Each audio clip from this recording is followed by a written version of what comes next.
Merci d'être ici pour le premier entretien de la liberté, ou le lancement plutôt des entretiens de la liberté. Je suis Fabien Robert, adjoint au maire de Bordeaux. Je vais vous dire quelques mots à la fois sur ces entretiens, sur cette saison liberté. Je voudrais tout d'abord remercier la station Ozone et la librairie Mola qui nous accueillent pour ces entretiens. Ces entretiens de la liberté qui ont été imaginés dans le cadre de la saison culturelle Liberté Bordeaux 2019. Qu'est-ce que la saison culturelle ? C'est en biennale le temps fort culturel de notre ville que nous construisons progressivement. Ce n'est que la 2e édition.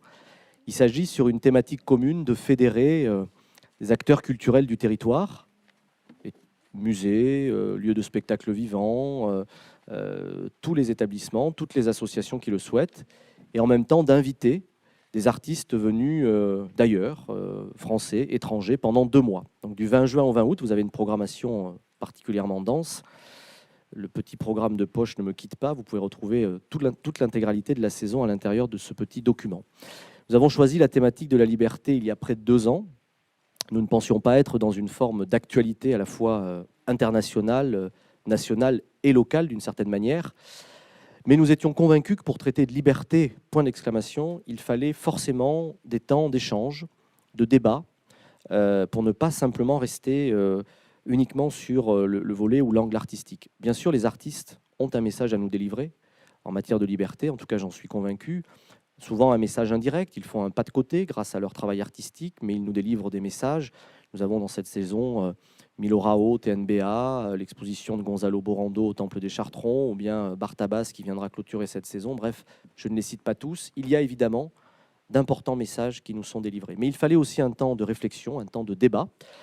Et Alain Juppé puis Nicolas Florian, maire de Bordeaux, ont choisi de confier l'organisation de ces entretiens de la liberté à Jérôme Clément, qui se cache par là derrière, mais qui va venir ici, que je remercie d'avoir accepté le défi de mener l'organisation et la direction éditoriale de ces débats. Vous connaissez Jérôme Clément, président fondateur d'Arte.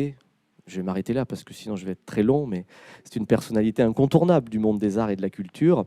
Je veux également remercier le Conseil de développement durable de Bordeaux Métropole, le C2D, qui est l'organisme qui permet de fédérer la société civile de la métropole pour réfléchir à l'avenir de notre territoire, mais aussi à des questions plus thématiques ou transversales.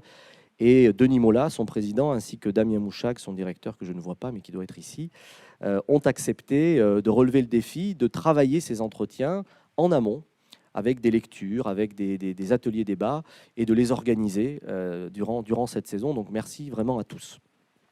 Merci à tous les intervenants, ceux de ce soir également, pardon, je vous tourne le dos, ainsi que ceux des différents entretiens. Je crois qu'il faut avoir le courage de le dire, la liberté est en partie menacée aujourd'hui dans le monde. Pour ma part, je considère qu'il vaut mieux dire les choses, et notamment pour la protéger, cette fameuse liberté, plutôt que se le cacher. Et d'une certaine manière, en menant ces entretiens, évidemment, nous voulons réfléchir au pourquoi, au comment, au-delà du constat. Et nous voulons peut-être rappeler, particulièrement à Bordeaux, ville de Montesquieu, notre attachement à la démocratie libérale, c'est-à-dire la démocratie qui protège les libertés, à contrario d'une forme de démocratie plus sécuritaire ou autoritaire qui se développe en Europe, aux portes même parfois de la France, et qui n'est pas notre conception. Récemment, un journaliste me demandait quel est selon vous le mot le plus proche du terme liberté. Et j'ai répondu, je pense que c'est la responsabilité. Parce que lorsque nous sommes libres, nous avons des responsabilités. C'est peut-être parce que nous l'avons oublié, ou nous vivons dans une société qui l'a oublié, que ces dernières années, un certain nombre de menaces ou de difficultés pèsent sur nos libertés, notre liberté. Et nous avons donc décidé d'apporter notre pierre à l'édifice du débat autour de cette question en menant ces entretiens qui sont enregistrés, retranscrits et qui seront accessibles au grand public. Voilà les quelques mots d'introduction que je voulais vous dire. Ces entretiens sont importants parce qu'ils vont amener du savoir, de la connaissance. Je crois qu'il y a un lien indéfectible entre liberté et connaissance. Il y a une phrase de Condorcet que j'aime beaucoup qui dit « Point de liberté pour l'ignorant ». Effectivement, je pense que lorsque l'on n'a pas accès au savoir et à l'information, on est nécessairement moins libre. Merci de votre participation. Belle saison Liberté Bordeaux 2019. Et encore merci, cher Jérôme Clément, à qui je passe le micro, d'avoir accepté d'organiser tout ça.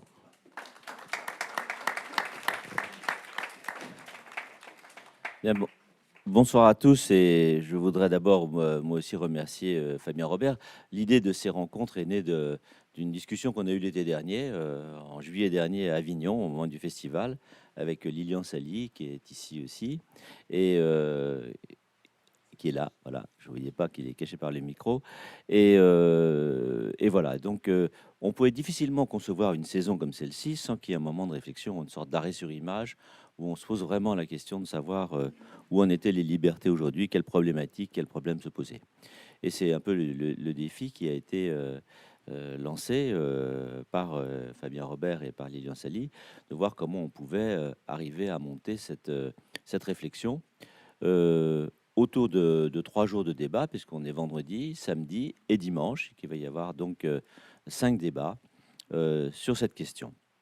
Je voudrais aussi remercier Damien Mouchag qui a joué un rôle tout à fait majeur aussi dans l'organisation des choses, et puis tous les participants dont je vais parler dans un instant, pour effectivement arriver à cerner les différentes questions qui se posent aujourd'hui, puisque si les questions qui se posent sont toujours les mêmes, que ce soit en 1789 ou maintenant, le contexte a considérablement changé.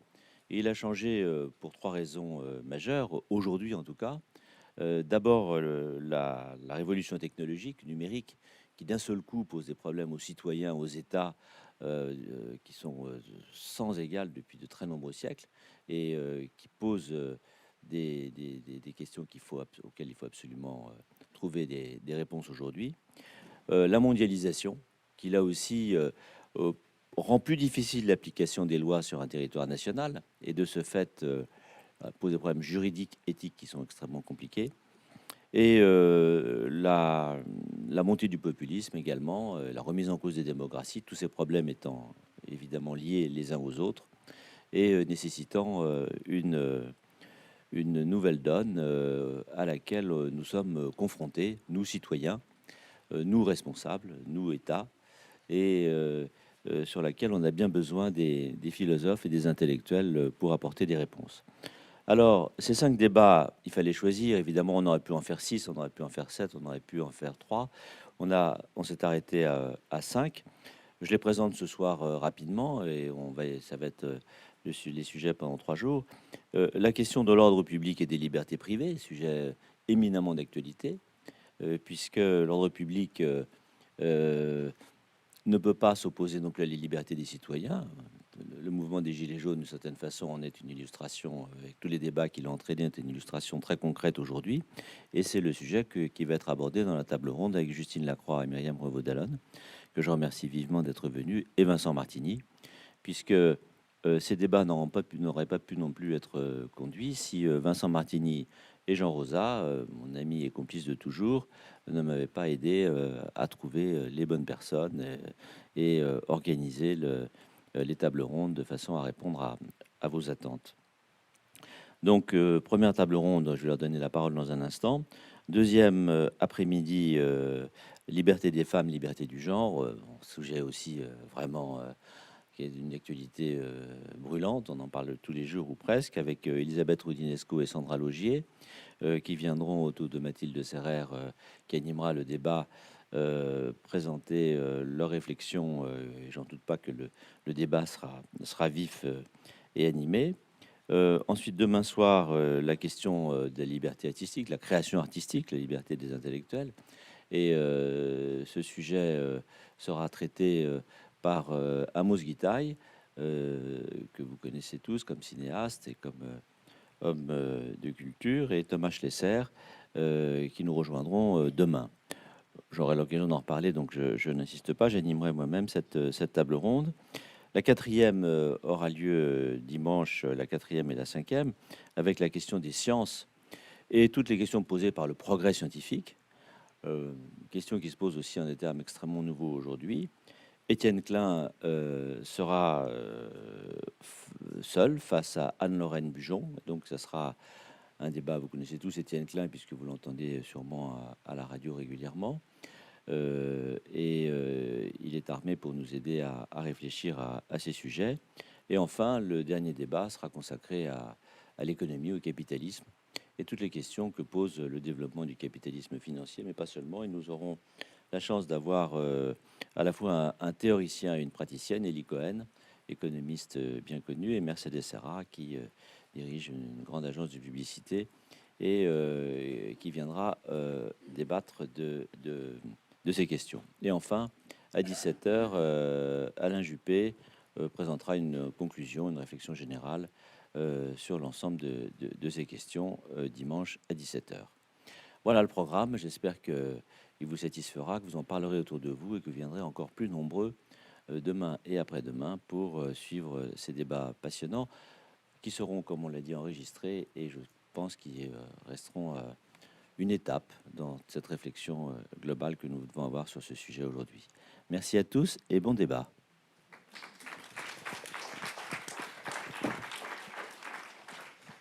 Alors, bonsoir à tous, bienvenue dans ce premier débat de cette série d'entretiens consacrés à la liberté. Donc, je merci beaucoup à Jérôme Clément de nous avoir proposé de nous réunir aujourd'hui pour parler du premier débat qui porte sur la question de la liberté politique, un débat que nous avons intitulé « Liberté privée, ordre public », pour essayer de comprendre un peu un des paradoxes qui semble traverser notre société, un paradoxe qui avait été soulevé à l'époque par deux chercheurs en 2006, Gérard Grimbert et Étienne Schweizguth, qui étaient des chercheurs en sciences politiques et qui avaient posé un paradoxe selon lequel, d'un côté, on assistait à une montée d'une demande de sécurité dans le cadre de l'enquête sur les valeurs des Européens, qui est une enquête annuelle faite au niveau européen par des chercheurs de tous les pays d'Europe, et qui montrait à la fois d'un côté une montée de la demande d'autorité et en même temps une croissance de la tolérance vis-à-vis des modes de vie individuels. Et donc, qui semblait finalement endiguer une conception traditionnelle de la liberté comme un tout, c'est-à-dire soit la liberté progressait, soit elle reculait. Bon, et puis ils ont essayé de montrer un des paradoxes, mais je suis certain qu'avec avec Myriam Revaud-Dallon et avec Justine Lacroix, nous allons en explorer quelques-uns d'autres, pour essayer de comprendre un peu quel est l'état de notre relation à la liberté politique dans les démocraties occidentales. Je crois qu'on va déjà se contenter déjà d'aborder cette question démocratique, parce que si on aborde en plus les atteintes aux libertés dans le monde non démocratique, on peut encore y passer toute la nuit. Donc on passera déjà un peu de temps à réfléchir à ces questions en démocratie, lors desquelles nous allons nous poser des questions de savoir comment expliquer ce paradoxe. Est-ce que ce paradoxe est bien posé, mais aussi est-ce que nous ne vivons pas dans une situation paradoxale dans laquelle nous n'avons jamais connu autant de liberté, et pourtant cette liberté ne nous a jamais semblé aussi menacée. C'est une des questions qu'on va se poser parmi bien d'autres. Mais pour ne pas faire trop long et puis tout de suite engager le débat, je vais présenter nos deux invités. D'abord, Myriam Revaud-Dallon, vous êtes professeure émérite de philosophie à l'École pratique des hautes études, chercheur associé au CEVIPOF, spécialiste de philosophie politique auquel vous avez consacré toute votre carrière, et en particulier, et entre autres, autour des questions de la démocratie et de ses crises, autour de très nombreux ouvrages. J'en citerai trois. Pourquoi nous n'aimons pas la démocratie, publié en 1999. Ah, plus tard, pardon, excusez-moi. En 2008. La crise sans fin, essai sur l'expérience moderne du temps, paru en 2012. Et enfin, l'année dernière, La faiblesse du vrai, paru en 2018. Et vous avez reçu le prix du livre politique cette année pour l'ensemble de votre travail consacré à ces questions. Et puis, à ma gauche, Justine Lacroix, vous êtes professeure de théorie politique à l'Université libre de Bruxelles. Vous êtes une des spécialistes des liens notamment entre libéralisme et communautarisme, auquel vous avez consacré un certain nombre d'ouvrages, notamment L'Europe en procès, quel patriotisme au-delà du nationalisme, paru au CERF à Paris en 2004, mais aussi La pensée française à l'épreuve de l'Europe, paru en 2018. Et puis, plus récemment, vous avez dirigé un projet financé par le Conseil européen de la recherche sur les critiques des droits de l'homme, qui a conduit à la publication avec Jean-Yves Pranchère de l'ouvrage Le procès des droits de l'homme, généalogie du scepticisme démocratique, paru en 2016. Alors je vais faire attention aux dates. 2016, c'est bon? D'accord. Et en 2019, en septembre prochain, vous allez publier, toujours avec Jean-Yves Pranchère, un petit livre à la collection La République des idées du Seuil, qui s'intitule « Les droits de l'homme rendent-ils idiots ?» Voilà, donc, qui nous permettra de réfléchir à ces questions-là. Mais enfin, sans plus attendre, ce que je propose comme modalité, c'est que Mayam Brevedalen, je vais vous donner la parole pendant une dizaine de minutes pour présenter un peu la manière dont vous avez abordé cette question, ce paradoxe qui ne vous satisfait pas totalement. Et puis après, on fera de même avec Justine Lacroix. Et puis à partir de là, on discutera environ pendant 1 heure avant de débuter un échange avec la salle, notamment un échange basé sur un certain nombre de lectures qu'a fait une partie de cette salle sur des grands textes de philosophie politique sur la question de la liberté. Mais sans plus attendre, Myriam Brevedalen, je vous passe la parole. Merci beaucoup, merci de, merci de cette invitation. Alors, effectivement, moi, je voudrais, pour parler très brièvement, faire 2 remarques. Puisque je suis philosophe, la première remarque que je vais faire est une remarque un peu théorique sur le libellé même de la thématique liberté privée, ordre public. C'est-à-dire que si on considère que cette opposition est une opposition binaire et que d'un côté on a les libertés privées et de l'autre l'ordre public, il y a un implicite qui consisterait à penser qu'on a d'un côté un sujet individuel qui est un sujet porteur de droits préalables à toute entrée dans la société, un sujet individuel qui est porteur de droits et de pouvoir en dehors de tout lien social ou de tout lien communautaire. Et dans ces conditions, et effectivement, je reprends ce qui a été dit dans l'introduction, dans ces conditions, les obligations de l'individu à l'égard de la société ou à l'égard de la communauté, elles sont conditionnelles, elles sont, révocables.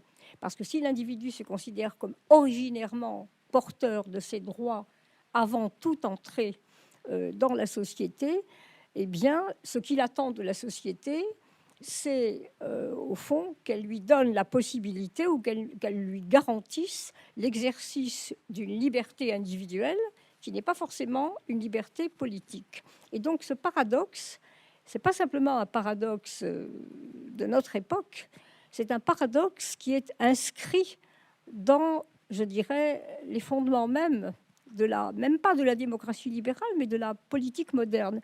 Et moi, je ne dis pas que les paradoxes ne me satisfont pas, parce que les paradoxes, très souvent, ils sont ce qu'ils sont. Et en matière de politique, je pense qu'il n'y a jamais d'approche qu'une approche paradoxale.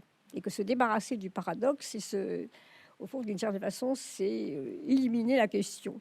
Et alors, moi, j'aurais tendance à penser, pour continuer sur cette première remarque, que le problème qui est sous-jacent à cette opposition, liberté privée, ordre public, c'est le problème du rapport entre la liberté des individus et l'institution. Qu'est-ce que c'est qu'une liberté sensée? Qu'est-ce que c'est qu'une liberté?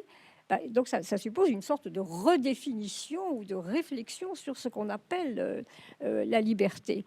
Qu'est-ce que c'est qu'une liberté en matière politique? C'est une liberté qui rentre en institution, si je puis dire. C'est une liberté qui ne consiste pas à faire absolument ce que l'on veut et à revendiquer le maximum de liberté face à une contrainte qui serait une contrainte extérieure. Et donc, je dirais que, au fond, peut-être que les problèmes contemporains, outre les questions d'incompréhension et les questions de fonctionnement, je dirais un peu, ou de dérive de fonctionnement des démocraties contemporaines, les problèmes contemporains sont peut-être liés à un déficit de compréhension du rapport entre ce que c'est que la liberté de l'individu et ce que c'est que l'institution. Et moi, j'aurais tendance à reformuler le problème en disant que, et à l'énoncer autrement, ça c'est le petit, la manie des philosophes,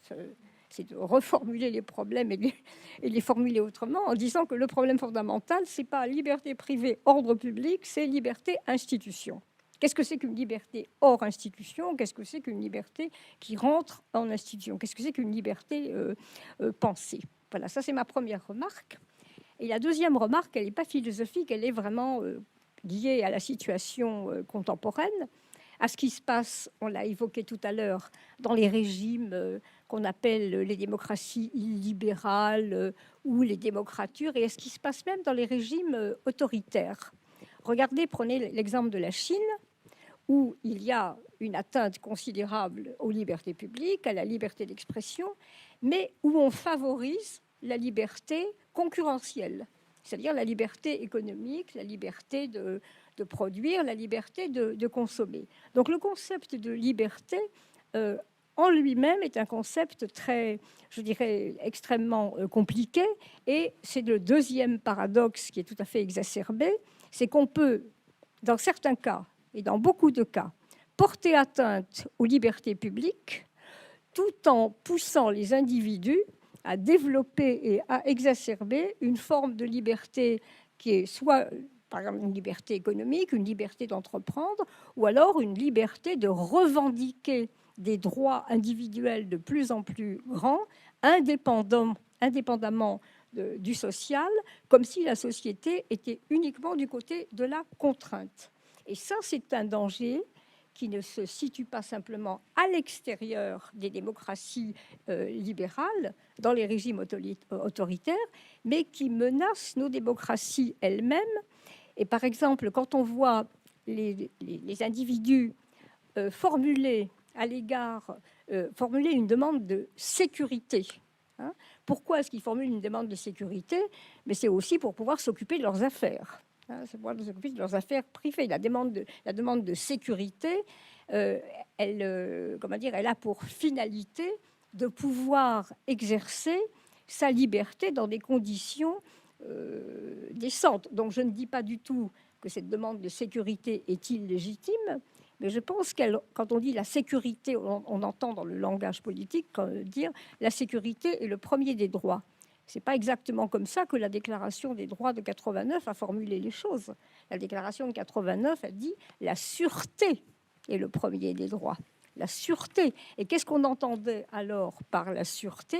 On entendait l'indépendance de l'individu à l'égard de l'arbitraire de l'État, c'est-à-dire le droit, effectivement, de pouvoir développer non pas seulement des libertés individuelles, mais des libertés politiques et des libertés publiques, comme la liberté d'expression, la liberté d'opinion. Et donc là, il y a au fond une confusion, je crois, entre sécurité et sûreté. Voilà, ça c'est...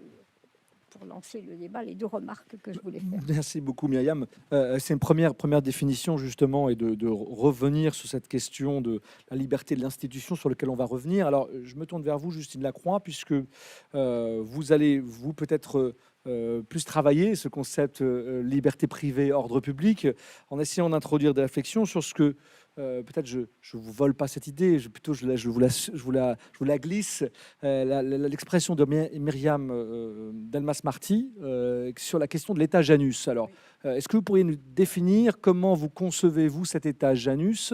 C'est un état justement qui à la fois peut-être réprimerait les libertés individuelles au nom de l'ordre public. Est-ce qu'on peut dire des choses comme ça? Oui, en fait, d'abord, merci à vous tous pour cette invitation dans cette très belle ville de Bordeaux. Je suis vraiment très, très contente d'être ici. Mais c'est vrai que quand vous m'avez invité donc, pour parler, au départ, avant qu'on précise même le thème, c'était sur donc, la question de la liberté aujourd'hui. Et puis, quand après j'ai considéré le thème du débat, je me suis dit... moi aussi, qu'il y avait aujourd'hui un paradoxe, notamment quand on s'intéresse au débat intellectuel, ce qui est un peu mon cas. Il y a ce paradoxe, c'est finalement sur la question de l'état de la liberté dans nos démocraties. Je parle ici de nos démocraties dites libérales, France, Belgique, Allemagne, Royaume-Uni. C'est qu'on aboutit finalement à deux visions, deux diagnostics très différents. Si vous écoutez ou vous lisez des auteurs qu'on dirait plutôt conservateurs, ils vont s'inquiéter plutôt du primat qui est aujourd'hui donné aux libertés privées. Ils dénoncent une prolifération des droits. On nous parle d'une croissance non maîtrisée des désirs qui fait qu'au fond... la tyrannie de l'individu. La tyrannie de l'individu. Et donc, on parle beaucoup d'une religion des droits de l'homme. Et on a un peu le sentiment que nos sociétés ne veulent plus connaître autre chose, justement, que le primat des libertés privées. Et c'est je dirais, un argument qui est présent aussi bien dans les milieux intellectuels, mais aussi dans le milieu politique. Il suffit de penser à l'accusation de droit de l'homisme qui a été forgée à l'origine par l'extrême droite et puis qui a essaimé un peu partout et utilisé par nombre de responsables politiques. Bon, et puis, deuxième point de vue, alors là, très différent, d'autres auteurs qui n'appartiennent pas forcément à la gauche radicale ou révolutionnaire. Moi, je pourrais citer ici des gens qui sont situés justement au cœur de l'institution, des magistrats, des avocats, qui s'inquiètent des atteintes qui sont portées aux libertés fondamentales. Et là, on pourrait multiplier les exemples. Le défenseur des droits, qui s'est plusieurs fois érigé sur l'état des droits de l'homme, l'état des libertés fondamentales en France. Le juge français à la Cour européenne des droits de l'homme, qui déclarait récemment au sujet des libertés, pas seulement dans les démocraties libérales, mais même chez nous, il disait « Winter is coming » pour exprimer son appréhension. Et donc, je dirais que, alors, si on va voir maintenant du côté d'auteurs plus radicaux, on a presque le sentiment qu'on vit dans une démocratie pré-totalitaire, enfin, ou dans un régime pré-totalitaire. Alors, comment et c'est pour ça que j'arrive à votre question sur l'état Janus, je me suis dit, mais au fond, comment rendre compte de ces diagnostics très différents? Et je crois qu'en fait, les deux points de vue saisissent une partie de la réalité. Et ça tient peut-être au fait, comme Vincent le montre très bien dans son livre que j'ai lu hier dans le train. Mais le fait que c'est vraiment sympathique. Oui, mais non, mais je pense sincèrement qu'il y a un lien, c'est que notre espace public est de plus en plus morcelé, notamment sous l'effet des réseaux sociaux, qui fait que de plus en plus on ne lit, on ne partage que avec des gens qui pensent comme nous. Et donc, du coup, on ne voit pas qu'effectivement, la réalité est paradoxale. Et pourquoi est-ce qu'elle est paradoxale? Parce que d'un côté, on a effectivement une liberté. Nous jouissons dans le domaine, disons, sociétal, en termes de mœurs, ou tout ce qui relève de la vie privée. On jouit d'une liberté qui n'a pas de précédent dans l'histoire. Et les progrès ont été extraordinairement rapides. Juste rappeler, je ne vais pas les énumérer, mais enfin, moi j'avais 6 ans, je ne suis pas encore si vieille que ça, j'avais 6 ans quand ma mère a obtenu le droit d'ouvrir un compte bancaire sans l'autorisation de son mari. Donc c'était pas, et donc juste pour mesurer le chemin parcouru, droit des femmes, droit des homosexuels, et c'est vrai que ce mouvement ne s'arrête pas et peut parfois donner le vertige. Je ne vais pas me prononcer sur le bien fondé de certaines mesures, mais c'est vrai que certains peuvent avoir le vertige. Dans mon pays, je ne sais pas si c'est le cas en France, il est possible maintenant de changer de sexe sur une simple déclaration préalable et sans opération. On peut changer puis revenir en arrière. On peut aussi, il y a un arrêt de la Cour constitutionnelle de Belgique qui date il y a 2 jours, on peut désormais même aussi se déclarer qu'on n'est plus ni homme ni femme, qu'on est non-binaire. Vous allez discuter, je me prononce pas du tout là-dessus, vous allez discuter de l'ouverture de la PMA aux couples lesbiennes, et donc je veux dire tout ça, enfin, aux couples homosexuels, et donc nous vivons de fait dans des sociétés où le principe de liberté semble de plus en plus grand et la tolérance par rapport à tous les modes de vie semble acceptée. Et alors l'autre côté, évidemment, pour avancer, l'autre aspect, c'est que en même temps, on doit constater qu'un certain nombre de garanties qu'on pensait acquises à la fin du XXe siècle sont désormais remises en cause un peu partout sous l'effet de 2 phénomènes, peur du terrorisme et peur des migrations. Et là, depuis 15 ans, le mouvement est très net. Dans la plupart des États européens, à la suite des États-Unis, ont mis en place des mesures qui consolident le pouvoir exécutif, affaiblissent le pouvoir judiciaire, diminuent les exigences en matière de preuves, renforcent les pouvoirs de surveillance et nous fait passer... Alors moi, je ne suis pas juriste, mais je trouve qu'il faut vraiment lire les juristes sur cette question parce qu'ils disent des choses très intéressantes. Ils nous montrent, au fond, comment...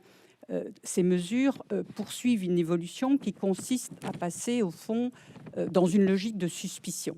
C'est-à-dire que avant, le principe du droit pénal, qui fonde notre libre arbitre, c'est pour être reconnu coupable, il faut avoir commis un délit. tant que vous n'avez rien fait, vous êtes présumé, vous êtes innocent.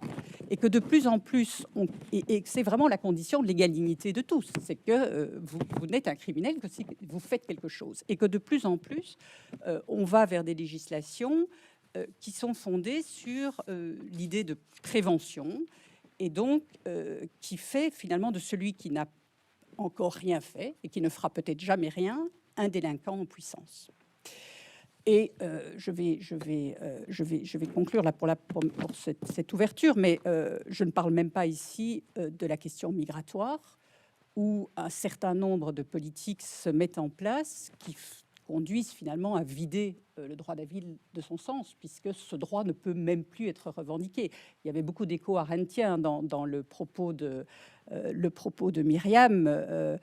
Pour Arendt, le droit à avoir des droits, c'était le droit de s'inscrire, c'était s'inscrire dans une trame sociale qui rend la revendication de droits possible. Ne l'oublions pas.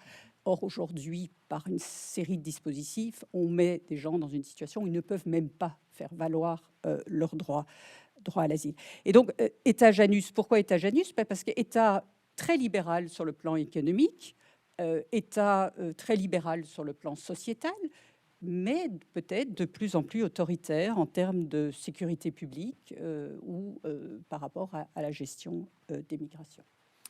Alors, Myriam Revaud-Dallon, vous avez commencé par faire des prolégomènes de définition. Comment est-ce que vous réagissez à ce que dit Justine Lacroix sur l'hypothèse de cet état Janus? Comment est-ce que vous jugez aujourd'hui notre époque en termes de liberté? Vous avez dit qu'il fallait la définir, encore une fois, entre la liberté et l'institution. Justine Lacroix nous parle de cet état Janus d'un côté très libéral sur le plan des libertés privées, en même temps assez autoritaire à certains égards.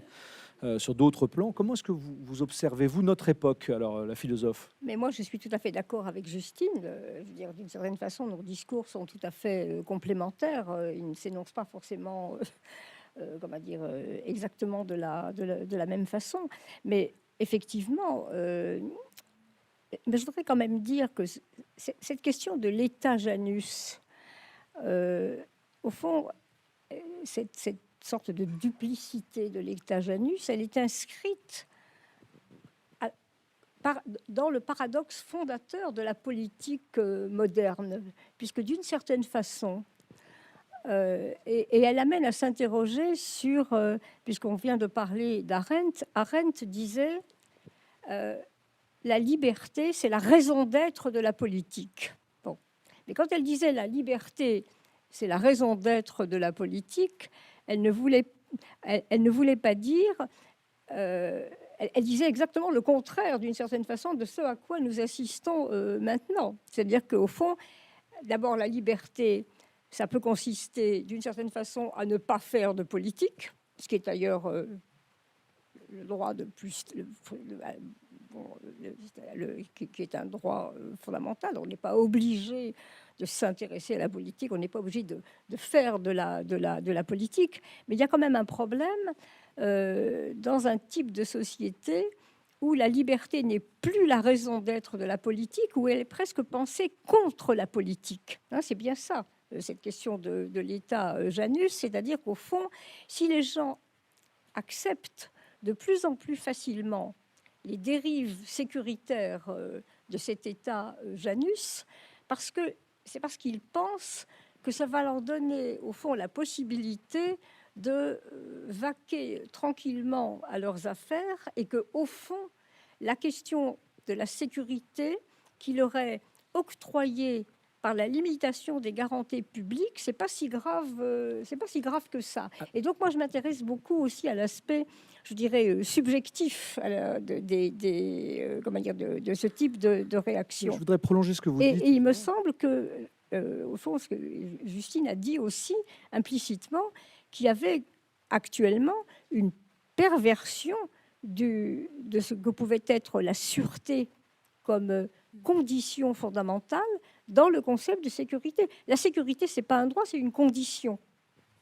C'est pas une fin, hein, c'est pas une finalité. La sécurité, c'est pas la finalité de la politique, c'est pas la raison d'être de la politique. Mais effectivement, quand Arendt dit la raison d'être de la politique, c'est la liberté, elle ne veut pas dire que la raison d'être de la politique, c'est la liberté d'entreprendre ou la liberté de consommer ou la liberté de produire. C'est la liberté d'être un citoyen. Donc, qu'est-ce que c'est qu'être un citoyen?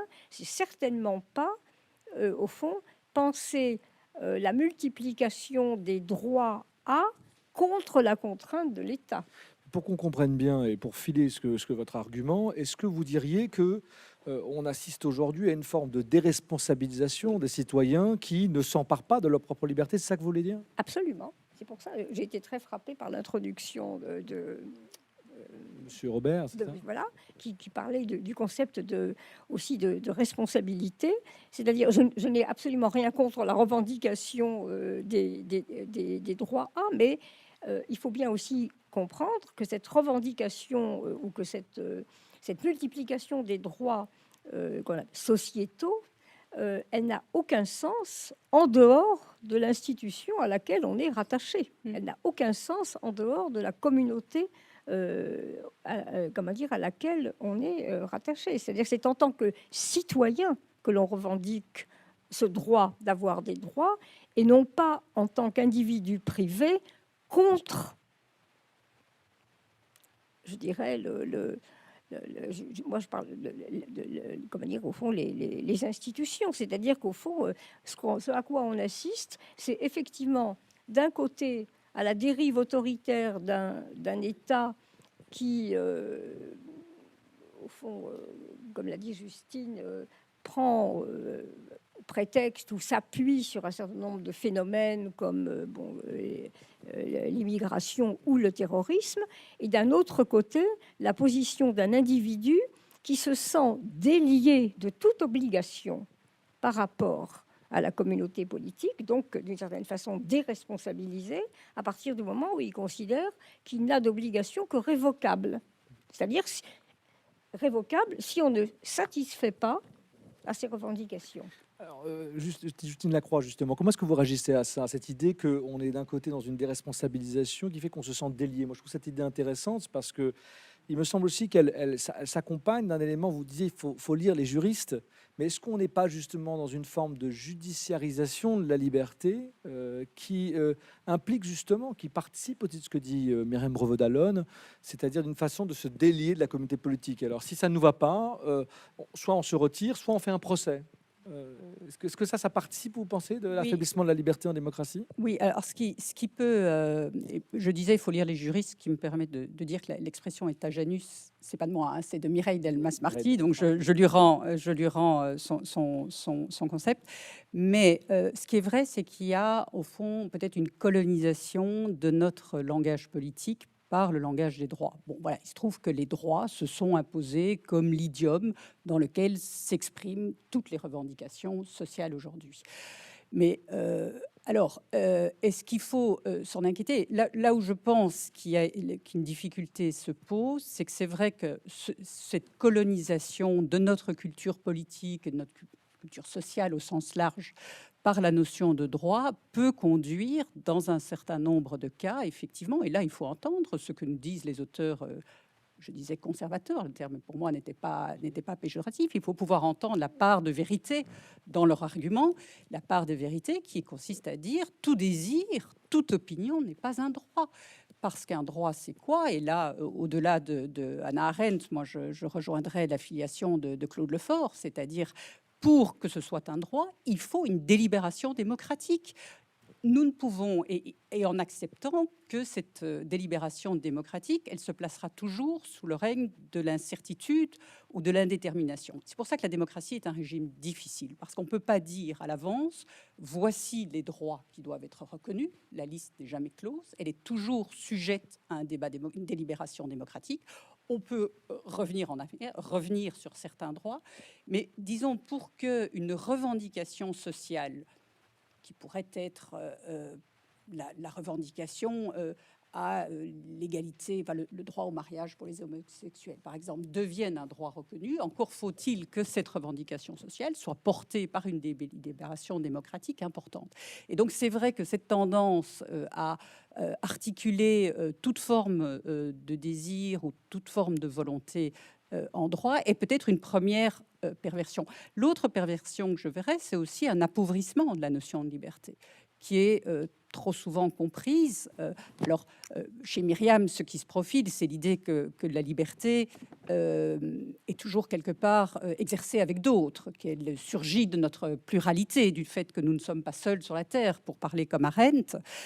Et ça, c'est une dimension très importante. Mais il y a un autre appauvrissement ou déviation, c'est peut-être le fait de confondre la liberté avec la licence, avec le droit de faire tout ce qui nous passe par la tête, tout ce que nous souhaitons.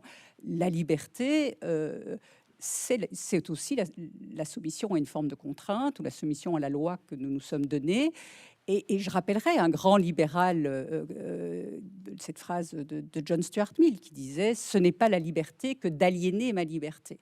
Et parce que là, je songe à un certain nombre de pratiques qui ont pu parfois même être reconnues devant la Cour européenne des droits de l'homme uniquement au nom du consentement des parties. Comme par exemple? Bon, alors là, je ne vais pas rentrer, mais c'était notamment dans des cas de pratiques sexuelles qui portaient à l'évidence atteinte à la dignité des personnes élémentaires. On disait du moment que le consentement des parties... Alors évidemment, c'est très très difficile, parce que comment vous évitez la police morale ou je veux dire, c'est des cas très compliqués. Mais le consentement des parties, si vous voulez, ne suffit pas à établir la liberté. On le voit dans le droit du travail. Le droit du travail a été traditionnellement assez méfiant vis-à-vis du consentement du salarié. Pourquoi? Parce qu'on sait bien que ce consentement n'est pas toujours donné dans des conditions d'autonomie. Et donc, confusion, liberté, la licence n'est pas la liberté, et le consentement n'est pas l'autonomie non plus. Alors, sur cette question de la liberté de la délibération, Myriam Revedalon, je sais que vous êtes une grande lectrice de Ricoeur, donc là, tout ce qui est délibération et la médiation des conflits par la délibération est quelque chose qui est important pour vous. Mais justement, est-ce que, en vivant, pour être un peu plus concret aussi pour les personnes qui sont ici, qui nous écoutent, parce qu'on est dans des propos assez théoriques, est-ce que vous diriez dans ce cas-là je sais pas moi, un pays dans lequel il y aurait une politique qui serait une politique du consensus, qui revendiquerait d'allier le meilleur de la gauche et de la droite, pour prendre un exemple au hasard. Est-ce que cette politique, de ce que-là, serait une politique respectueuse de la liberté politique si elle ne permet pas la délibération? Bon, je suis aussi une très grande lectrice de Lefort. Et donc, Oui, mais c'est pas une manière d'échapper à la non, question. non, mais c'est pas... comment dire, le problème, c'est... Moi, je voudrais reprendre ce qu'a dit Justine, parce que ça, très concrètement, si nous sommes dans une telle... Si le paradoxe qu'on vient de décrire sous plusieurs facettes, s'il est porté maintenant à un point que j'appellerais un paroxysme, comme si le paradoxe était transformé en paroxysme, c'est parce que nous assistons à une défaillance ou à un déficit ou à une faillite de la délibération collective. Et ça, c'est extrêmement important, parce que justement, à partir du moment où on installe ce face-à-face entre l'individu d'un côté et la contrainte étatique de l'autre, compte tenu du fait que à ce moment-là, il y a effectivement une dérive autoritaire du côté de l'État, eh bien, il n'y a pas moyen de penser une élaboration collective dont je dirais qu'elle n'est pas simplement consensuelle, mais qu'elle est un consensus qui est traversé par le conflit. Mais de toute façon, cette délibération collective, elle implique de comprendre que nous ne sommes pas libres tout seuls. C'est ça, cette idée absolument fondamentale sur laquelle je n'arrête pas de revenir. On n'est pas libre tout seul, on est libre avec d'autres, on est libre contre d'autres d'une certaine façon, mais il n'y a pas de liberté sans pluralité des acteurs politiques. Alors, très concrètement, ce à quoi on assiste maintenant, et on le voit très bien dans nos démocraties dans lesquelles nous vivons, c'est un affaiblissement considérable de l'espace public et de la délibération collective. Et alors évidemment, il y a aussi des expériences de délibération collective momentanées, des expériences, je dirais, hors politique traditionnelle qui par moments sont comme des sortes de soubresauts ou des sortes de moments de délibération presque insurgentes, enfin qui viennent... mais ça ne dure pas très longtemps. Et le problème, c'est que ça ne parvient pas à s'inscrire dans les institutions démocratiques. Ça n'arrive pas à s'inscrire dans la durée. Et par rapport à la licence, bon, prenons le problème de la liberté d'expression.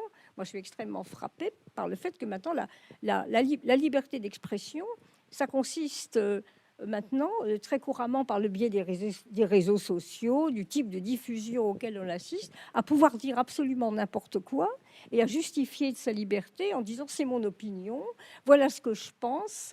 Et au fond, l'opinion n'a même plus besoin d'être appuyée sur des faits.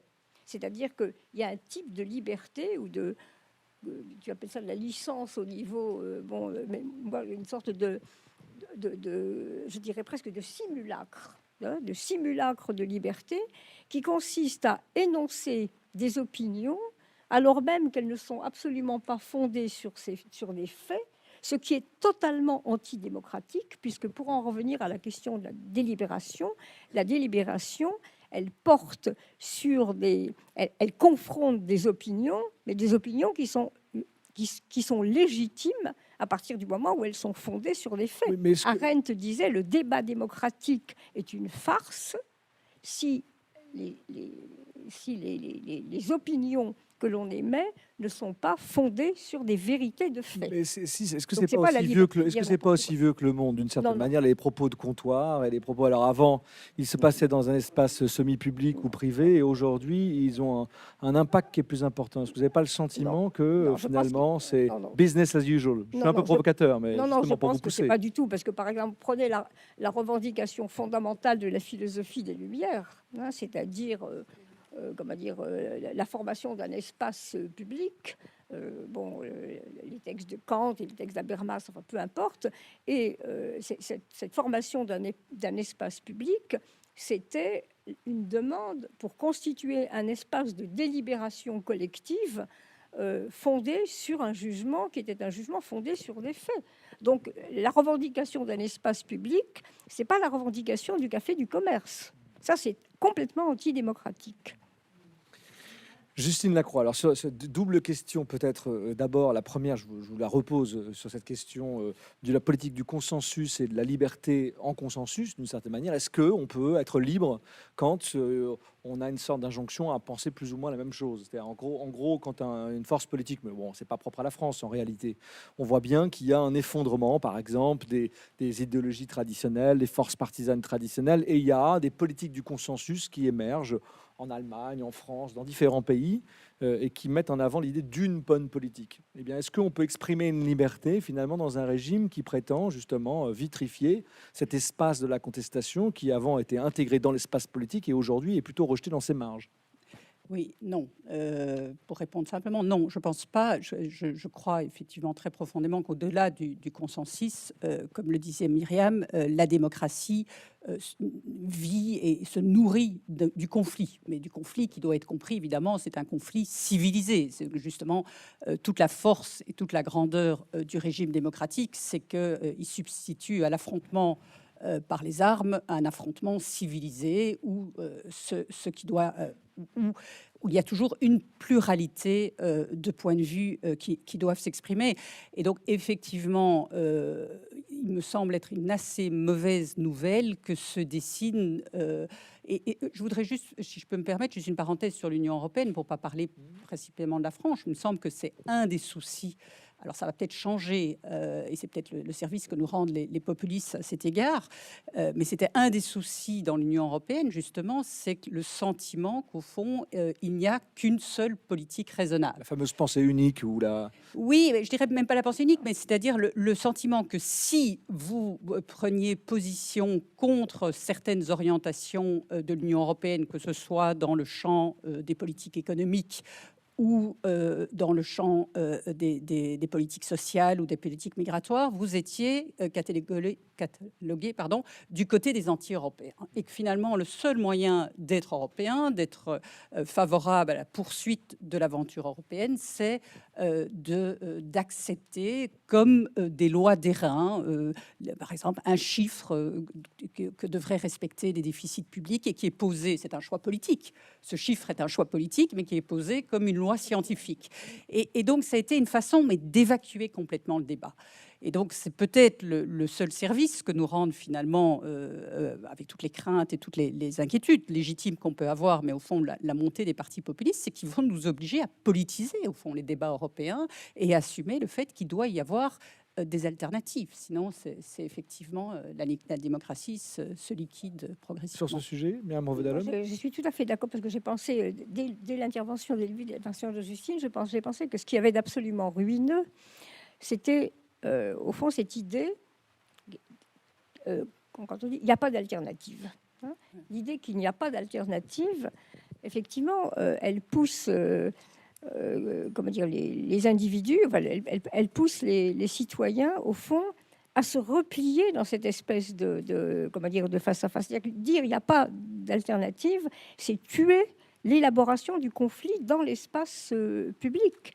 Et c'est la tendance, mais c'est déjà une tendance assez ancienne. Et là aussi, je dirais, c'est l'un des vices qui a toujours menacé d'une certaine façon tendanciellement la démocratie libérale et qui consistait à vouloir se débarrasser d'une certaine façon des conflits politiques en s'abritant derrière des pseudo-certitudes scientifiques. Hein, c'est déjà Saint-Simon qui disait il faut substituer l'administration des choses au gouvernement des hommes. Pour substituer l'administration des choses au gouvernement des hommes, c'est-à-dire, au fond, pour pouvoir se débarrasser de ces conflits absolument interminables qui sont l'essence même de la démocratie. Et par exemple, on le voit pour expliquer aussi, du point de vue de la subjectivité des citoyens, la montée des tendances autoritaires. C'est-à-dire que le Cevipof, qui fait un baromètre de la défiance extrêmement régulièrement, constate d'année en année, et pas seulement le Cevipof, mais il y a eu un sondage absolument terrifiant, moi j'ai trouvé terrifiant dans Le journal Le Monde en 2016, voilà, c'est absolument, qui disait, alors,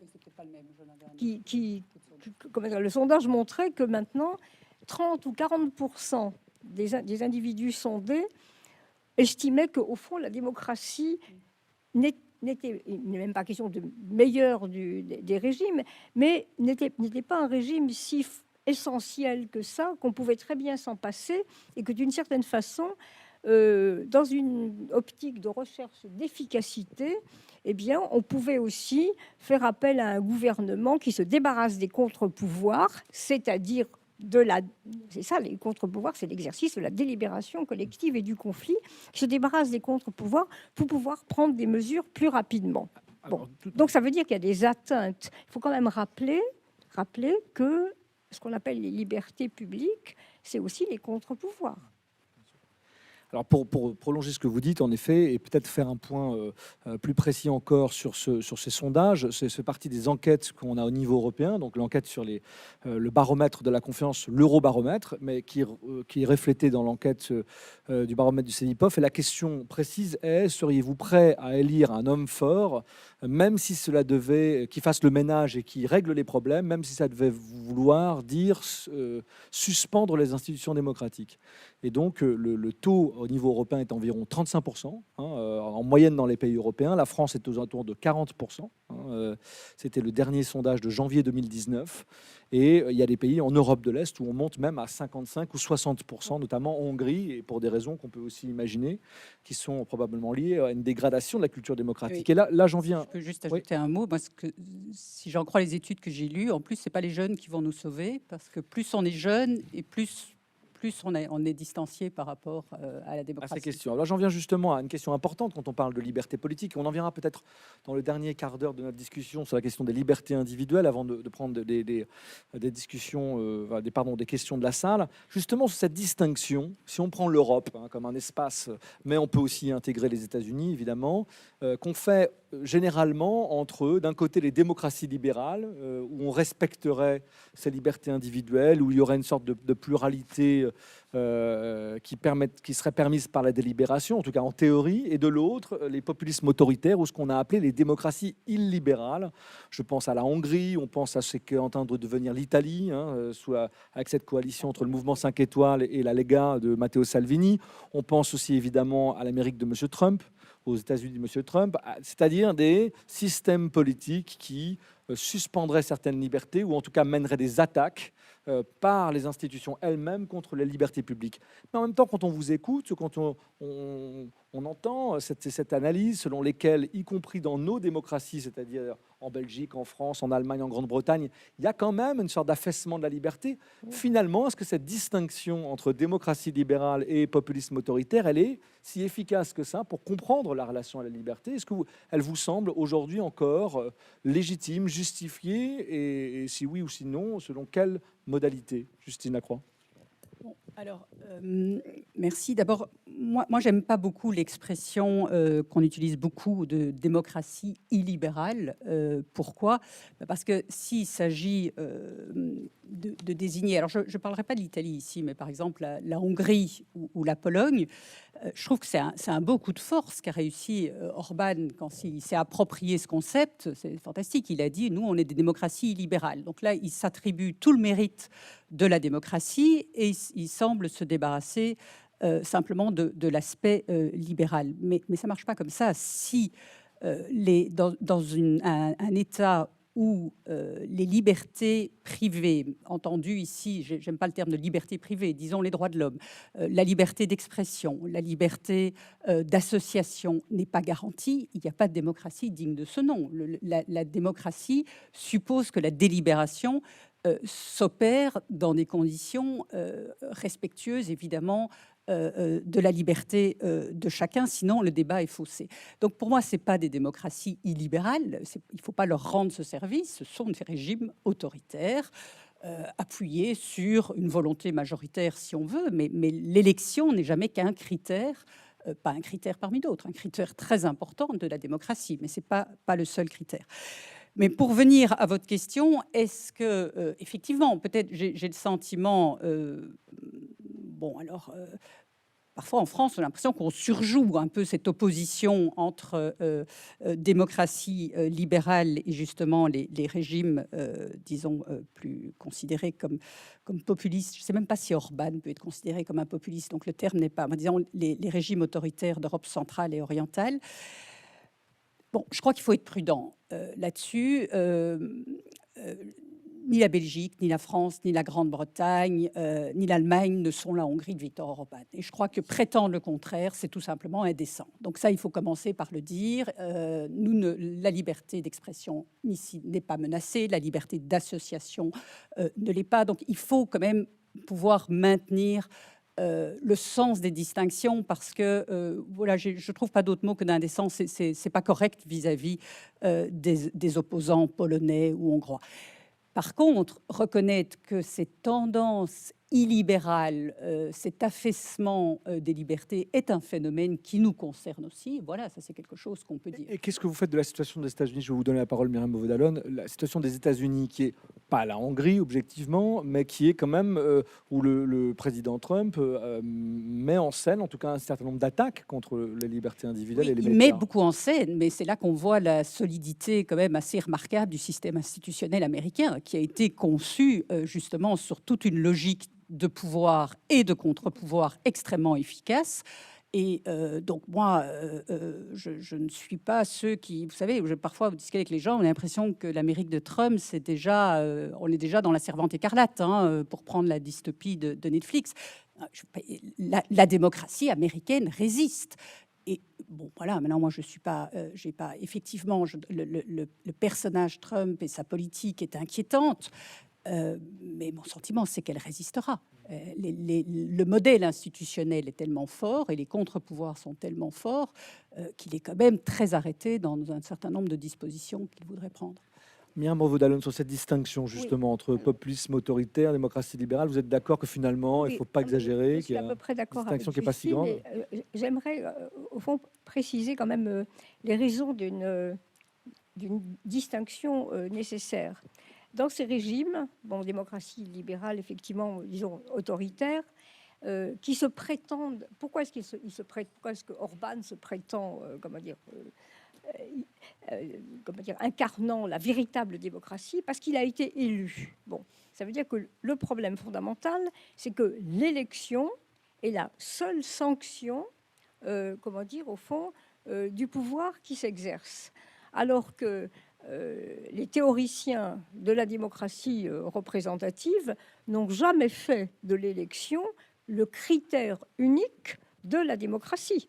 Il y a l'élection, mais il y a aussi l'opinion publique, il y a l'équilibre des pouvoirs, il y a la liberté d'expression, c'est-à-dire qu'il y a le droit de manifester, il y a le droit de grève, c'est-à-dire qu'il y a tout un arsenal de pratiques, tout un ensemble de pratiques qui définissent globalement la démocratie et qui ne se limitent pas à la seule sanction électorale. C'est-à-dire que ce qui caractérise fondamentalement la démocratie, c'est la présence de médiation institutionnelle, de pouvoir intermédiaire et de contre-pouvoir. Ce qui caractérise ces leaders comme Orban ou Salvini, même si les régimes ne sont pas identiques, c'est leur volonté de faire comme s'ils incarnaient au fond le peuple, c'est-à-dire comme si au fond ils étaient en quelque sorte, c'est leur volonté de refaire du corps, comme disait Lefort, dans une société qu'ils voudraient complètement unifiée, sans conflit, transparente à elle-même. Et donc, c'est la raison pour laquelle ils s'en prennent au contre-pouvoir qui, quand même, je suis tout à fait d'accord, l'Amérique de Trump est ce qu'il est, mais on voit la force des contre-pouvoirs, des pouvoirs intermédiaires qui, à chaque niveau, à chaque échelon fédéral, parviennent à faire obstacle et à s'opposer. Donc, si nous prenons le cas français, bon, il y a effectivement, à partir du moment où tous les pouvoirs et tous les contre-pouvoirs appartiennent à la même majorité, il y a objectivement un affaiblissement du conflit démocratique. Mais là aussi, on ne s'en prend pas quand même ouvertement aux institutions. On ne s'en prend pas ouvertement aux institutions. Il y a un Parlement. Il y a un Parlement qui... On a vu, par exemple, en France récemment, le rôle du Sénat, dans le cadre de l'affaire Benalla, qui a diligenté une enquête sénatoriale. Au fond, du refus du Sénat au fond, d'adhérer aux volontés du pouvoir exécutif. Donc, mais effectivement, le problème, c'est qu'on a l'impression que les individus, au fond, n'adhèrent plus tellement à la nécessité fondamentale de ces contre-pouvoirs. Moi, j'ai quand même l'impression je suis très attachée à l'analyse de ce que j'appellerais ce que c'est que le sujet démocratique, les affects, comment les individus, parce que la démocratie, c'est pas simplement un ensemble de procédures. Quand Tocqueville disait la démocratie, c'est une forme de société. Qu'est-ce que ça veut dire, une forme de société? Ça veut dire aussi une manière de vivre ensemble et qui engage pas simplement des procédures juridiques, ou ça n'engage pas seulement une manière de répartir ou d'organiser le pouvoir, mais ça engage aussi ce que ressentent et ce qu'éprouvent les citoyens.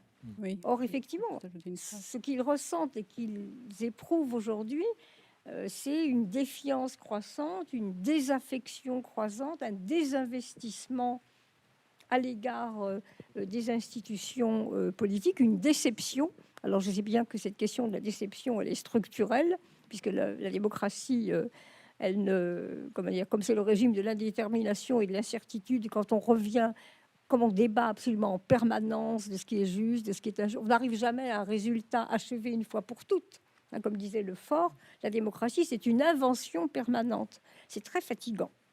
C'est très, très fatigant et c'est très difficile. Alors justement, sur cette fatigue, et puis avant que vous faire répondre, il y a une fatigue démocratique. On a un sentiment que, si on regarde un peu un paysage européen ou américain, on voit bien d'un côté qu'il y a Viktor Orban, d'accord, il y a une restriction des libertés publiques, une prise en main de l'État, une attaque par le leader des libertés. Ça, on comprend bien ce genre de situation, qui est la situation un peu aussi de la Pologne, dans une autre mesure.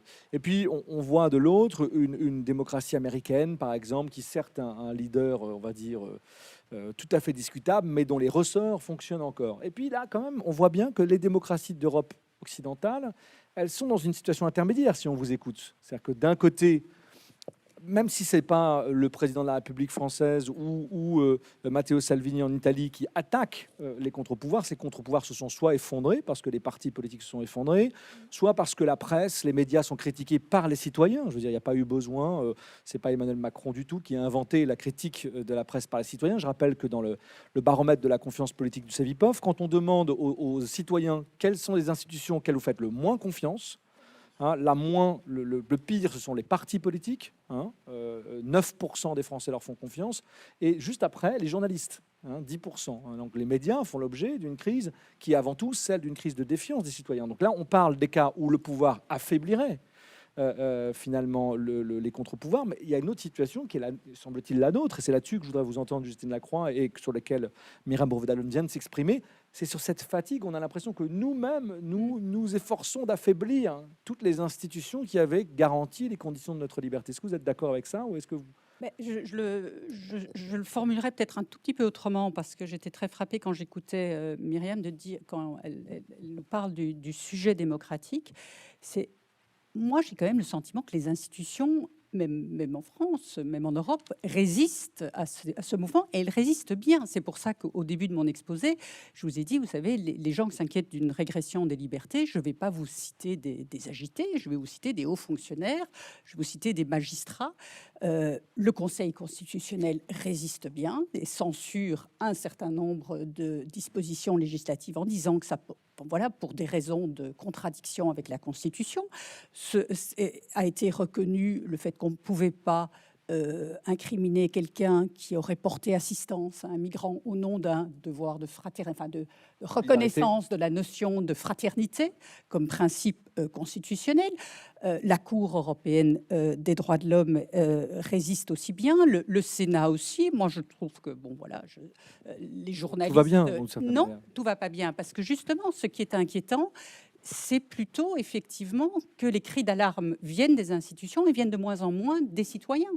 Et de moins en moins de la mobilisation des citoyens. Il y a un certain nombre de choses qui peuvent se passer.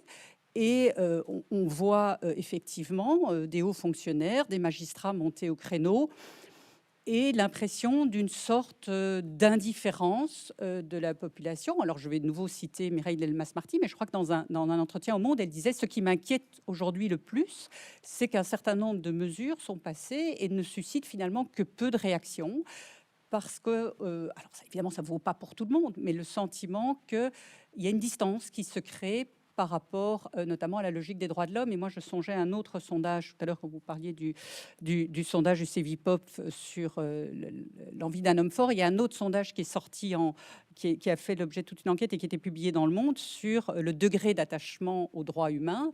Et on voyait que ça ne cessait de diminuer en disant finalement que de plus en plus, les droits de l'homme sont considérés comme quelque chose, bon, oui, c'est mieux de les respecter, mais enfin...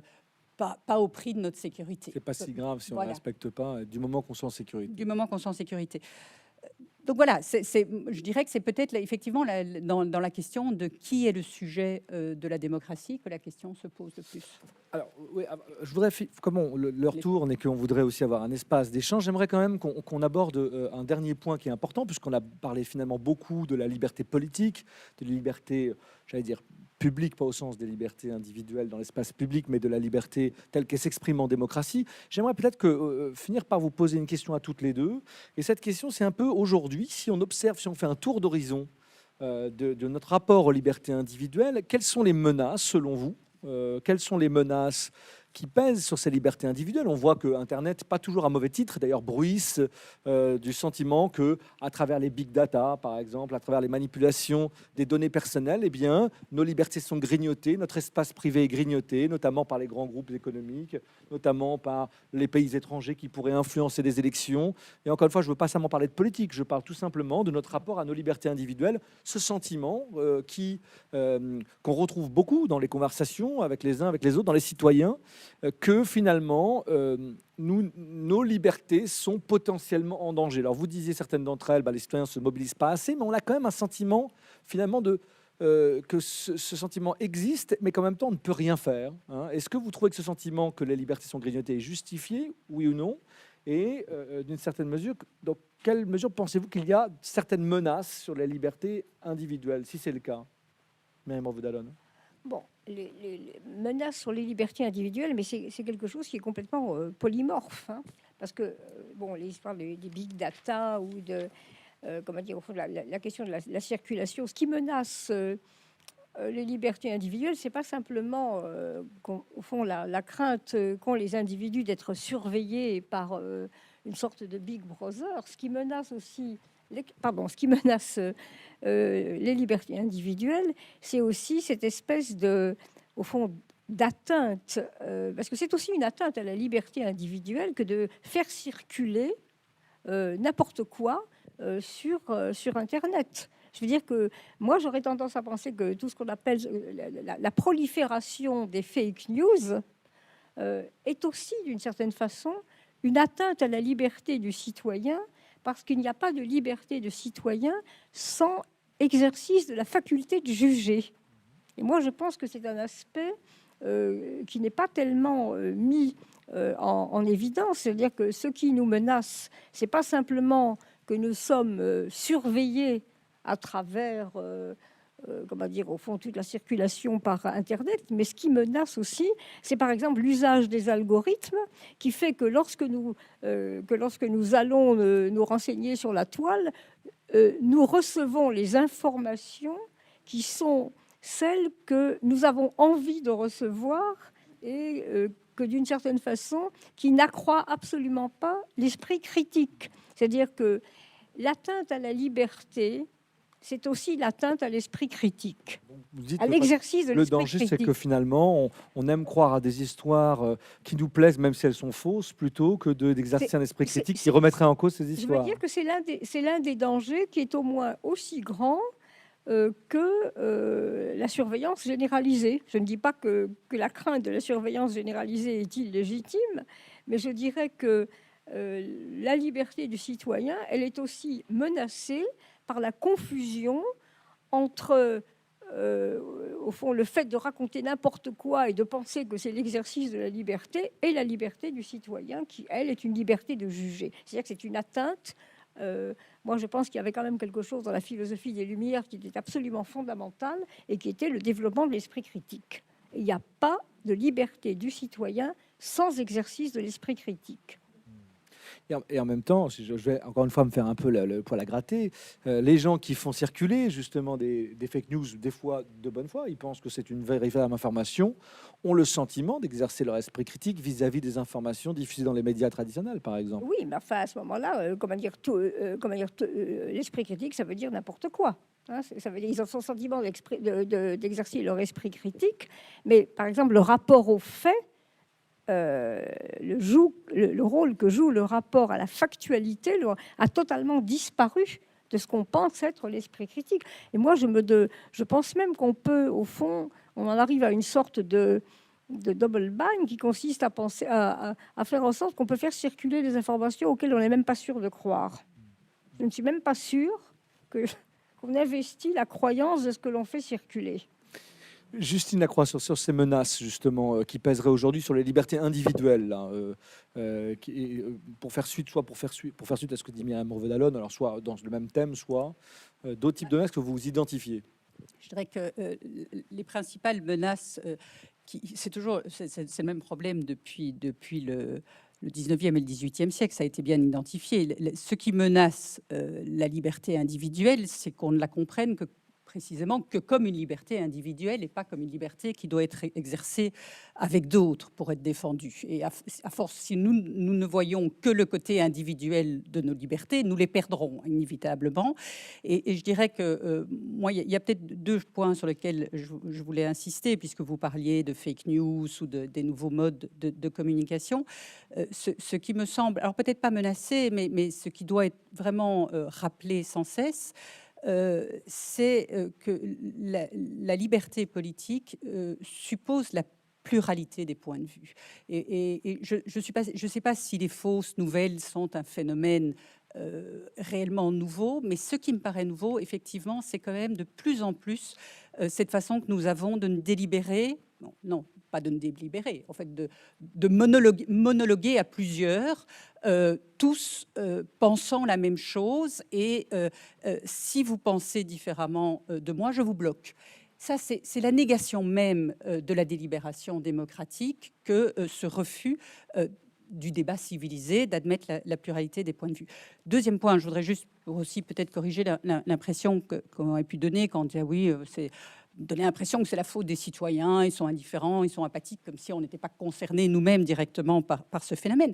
Il faut une interrogation sur les conditions de la liberté. La liberté, ça suppose du loisir. La liberté, ça suppose d'avoir échappé au règne de la nécessité. Là-dessus, rien de nouveau. Et le fait quand dans une situation où les inégalités explosent, où un certain nombre de personnes sont contraintes de vivre au jour le jour, pour prendre une expression, mais sont prises dans un cercle de la nécessité, elles n'ont plus cet espace qui permet de s'impliquer aussi dans la vie collective. Et en même temps, quand on observe par exemple l'évolution de la société des loisirs, tous les spécialistes vous diraient qu'on a de plus en plus de temps, de plus en plus de loisirs, et d'une certaine manière, et je vais encore une fois me faire un peu provocateur pour le plaisir du débat, eh bien certains diraient que les sociétés quand même évoluent dans leur bien-être, en tout cas je parle des sociétés d'Europe occidentale, et que d'une certaine mesure, nous continuons à progresser dans la richesse. Est-ce que ça ne contredit pas ce que vous venez de proposer? Ça ne contredit pas. C'est dans enfin, peut-être que vous pouvez le voir comme une contradiction, mais le fait est qu'il y a aussi, à côté de cela, un certain nombre de personnes dont la situation est très loin de s'améliorer en valeur relative. Je veux dire, la croissance des inégalités est aussi un élément qui est établi. Or, je pense que des inégalités trop fortes menacent toujours aussi la délibération démocratique. Il faut un certain niveau. Vous ne pouvez pas participer si vous n'avez pas... Alors, est-ce que aussi, quand moi je pensais à loisir, je pensais plutôt au sens ancien du terme, ancien au sens du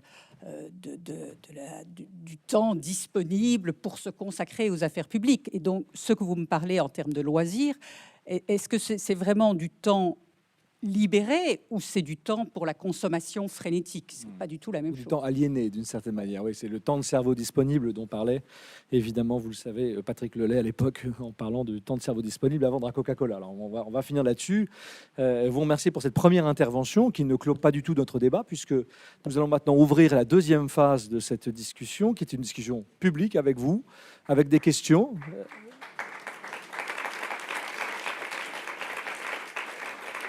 Alors, deuxième temps, je le disais, deuxième temps qui n'implique pas que vous partiez du tout, deuxième temps qui implique que vous posiez des questions. Donc, un micro va circuler dans la salle. Je vois beaucoup de mains se lever. Il y a beaucoup de mains qui se lèvent. Une seule chose avant qu'on commence, c'est essayons de poser des questions. Vous pouvez faire des commentaires s'ils sont courts. Et puis, c'est mieux quand il y a une question et c'est mieux quand il y a un commentaire un peu court pour qu'on ait l'espace d'une réponse courte également. Alors, avant de commencer les questions, comme Vincent Martini l'avait évoqué en début, je me présente, je travaille pour le Conseil de développement donc, de Bordeaux Métropole, une structure de citoyens. Cette table ronde, elle a été préparée en amont par une lecture collective selon une méthode d'arpentage dont je vois un certain nombre de personnes présentes ce soir, où on a lu effectivement deux textes. Un texte de Hannah Arendt sur qu'est-ce que la politique dans la crise de la culture et un recueil de politologues autour de Vincent Tibéri sur qu'est-ce que voter aujourd'hui. Donc, ce qu'on vous propose peut-être justement pour démarrer les questions, c'est passer la parole à l'une des personnes qui a travaillé sur ces lectures, puisque là, pour le coup, c'est un espace aussi de délibération des questions, et avant de partir sur les questions Très bien. plus Alors, on va individuelles. commencer par une question de cette personne, et puis après, on va prendre les questions par deux, comme ça, on va pouvoir y répondre et permettre à tout le monde de s'exprimer. Bon, alors, suite à l'atelier d'arpentage qu'on avait fait, plusieurs questions sont ressorties. Donc, une qui pourrait être pertinente, ça serait... Alors, j'essaie d'en voir une. Pourquoi pas décider de ne pas agir n'est-il pas une preuve de liberté? Voilà, par exemple. Très bien. Décider de ne pas agir est-il une preuve de liberté? C'est une question de philosophe pour une philosophe. Donc, Myriam Revaud-Dallon, on vous écoute. Là. Oui, bien sûr. Comment dire, au fond... la liberté, ce n'est pas, je l'ai dit tout à l'heure, c'est pas l'obligation, comment dire, d'agir. Même si on considère que, au fond, la politique, c'est le domaine de l'agir et de l'agir ensemble. on ne peut pas obliger, on ne peut pas contraindre les. Donc, on est aussi libre d'agir ou de ne pas agir. On peut choisir de ne pas agir. On peut choisir de s'abstenir. Très concrètement, par exemple, puisque on assiste à une montée absolument phénoménale de l'abstention au moment des élections. Alors, il y a quelques décennies, on disait mais les gens qui s'abstiennent, c'est les gens qui vont pêcher à la ligne parce qu'au fond, la politique, ça ne les intéresse pas. Et on assiste maintenant à une montée de l'abstention qui est une forme protestataire. Bon. Et donc, ici, les modalités du ne pas agir, elles sont extrêmement différentes. Donc, il y a différentes manières de ne pas agir. Il y a différentes manières de ne pas vouloir adhérer à une position. Alors, évidemment, on peut dire que, après, on va faire une dissertation de philosophie. On peut dire que la liberté politique, elle a quand même un rapport absolument extrêmement étroit avec la capacité d'agir, et que décider de ne pas agir témoigne peut-être d'un rapport difficile avec l'espace public. C'est une possibilité aussi. Oui, je rappellerai d'ailleurs, là je vais faire un rappel plus de sciences politiques. Il y avait un livre il y a quelques années, ça fait aussi suite à ce que vous disiez, Justine Lacroix, qui s'appelait Le sens caché, C-E-N-S, sens, c'est-à-dire par Daniel Gaxi, qui essaie de réfléchir à pourquoi une partie de la population se trouve de fait exclue du vote.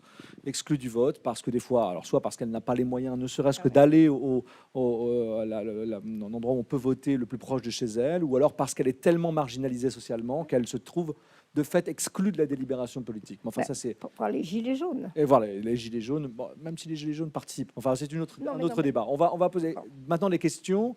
On va faire un débat en même temps et de droite et de gauche, puisqu'il y a une question à gauche et une question du monsieur à droite. On va prendre les deux, puis on va continuer comme ça par deux.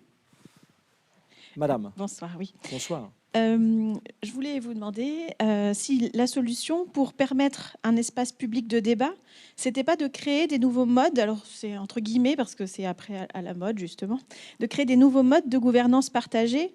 Peut-être qu'on pourrait imaginer aussi de changer les institutions telles qu'elles sont pour que les individus ne se contentent pas de voter, mais peut-être par le tirage au sort ou d'autres moyens d'établir, comme vous l'avez dit, donc un espace public de débat. Est-ce qu'il n'y aurait pas des moyens, au lieu d'aller dans la rue par les gilets jaunes, de prendre en compte l'opinion de chacun autrement que par l'élection, que par la représentation, par une démocratie plus directe, je sais pas. Merci beaucoup pour cette question. Monsieur, comme ça on les prend par deux. Bonsoir. Alors, on dit de plus en plus, ou des citoyens ou des décideurs de nos pays, qu'ils ont beaucoup plus de droits que de devoirs. Est-ce que vous pensez que pour améliorer la liberté individuelle et la liberté des sociétés, on ne pourrait pas essayer de passer ça au filtre de l'éthique ?